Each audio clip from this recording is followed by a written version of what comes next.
সবাই বলল সাপ কামড়েছে এবং তার জন্য আমার ওপরে নানা রকম ট্রিটমেন্ট হলো। শাড়িকে খুব ওই কি বলবো মারাঠি প্যাটার্নে পরতে আমার খুব ভালো লাগে।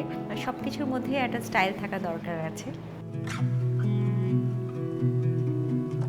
হাই, আমি এসেছি সঙ্গীত বাংলার অফিসে এবং এনারা সবাই আমাকে ক্যামেরার সামনে বসিয়ে রেখে আমাকে দেখে এখন সব ভীষণ কঠিন কঠিন প্রশ্ন করা হবে এবং সেই প্রশ্নগুলোর আমাকে সব উত্তর দিতে হবে।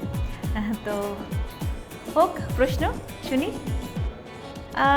আমি তো ছোটোবেলাতেও যেই ফ্যাশন দেখে এসেছি এখনও সেটাই দেখি। বেল বটস ছোটোবেলায় যেমন পরতাম, এখনও সেই খুব বড় ফ্লেয়ারের প্যান্টস আবার খুব ফ্যাশনে।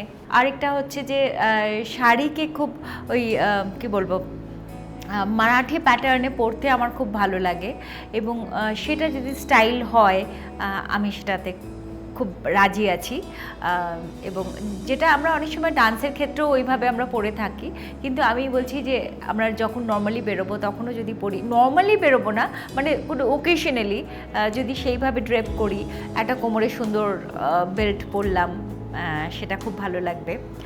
আর আরেকটা হচ্ছে যে হ্যাট, সেটা আমি নিজেও বেড়াতে গেলে তো সবসময় পরি। আমার জন্য স্টাইল মানে শুধুই আমি খুব ডিজাইনার ড্রেস পরলাম, নট দ্যাট।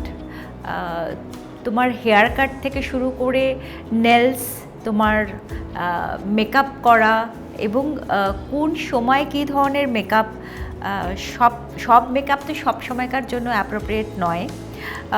তারপর ইনফ্যাক্ট যেই ড্রেসটা পরছি তার সঙ্গে অ্যাক্সেসরি তুমি কী কী ইউজ করছো, কী ধরনের তুমি জুতো পরছো, জিন্সের সঙ্গে কীরকম স্নিকার্স পরছো, সব কিছুই স্টাইল।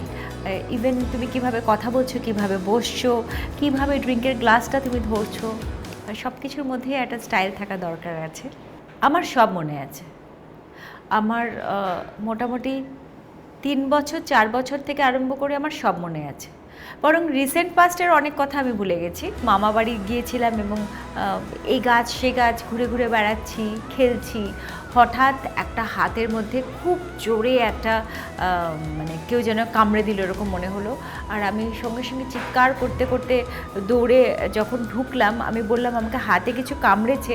তো সবাই বললো সাপ কামড়েছে এবং তার জন্য আমার ওপরে নানা রকম ট্রিটমেন্ট হলো এবং দেখা গেলো তারপর কিছুক্ষণ পর আমি ভালো হয়ে গেছি। এবং সেই সময়টা আমি বুঝলাম যে সবাই আমাকে কত ভালোবাসে, মানে সবাই ভাবছে আমাকে সাপ কামড়েছে হাতে এবং আমি আর আছি কি নেই সেই জায়গাটায় সবাই বোধহয় ভাবছিল সেই সময়। আমি তখন খুবই ছোট। তো সেই সিনটা আমার ভীষণ মনে পড়ে যে পুরো বাড়ি শুদ্ধ সবার কান্নাকাটি আরম্ভ হয়ে গিয়েছিল। মামা বাড়ির সবাই প্রিয় গিফট পেতে আমার খুব ভালো লাগে। যেই গিফটটা দেয় আমি কখনো সেই গিফটটা কাউকে দিয়ে দিই না, সেটা সযত্নে আমার কাছে রাখি। এবং আমার খুব ঘর সাজাবা জিনিস গিফট হিসেবে পেলে আমি ভীষণ খুশি হই, সাজগোজের জিনিস পেলেও খুশি হই, সব কিছুতেই খুশি হই। তবে আমার কাছে শ্রেষ্ঠ গিফট অবশ্যই আমার কন্যা রাজনন্দিনী। তো অনেক গল্প হলো, অনেক প্রশ্ন করলে আমি অনেক উত্তরও দিলাম। আশা করি আমার সম্পর্কে অনেক কিছু জানা হয়ে গেল। আমারও খুব ভালো লাগলো। আই হোপ তোমাদেরও খুব ভালো লেগেছে। আবার আসবো সঙ্গীত বাংলায়। সবাই দেখতে থাকুন সঙ্গীত বাংলা।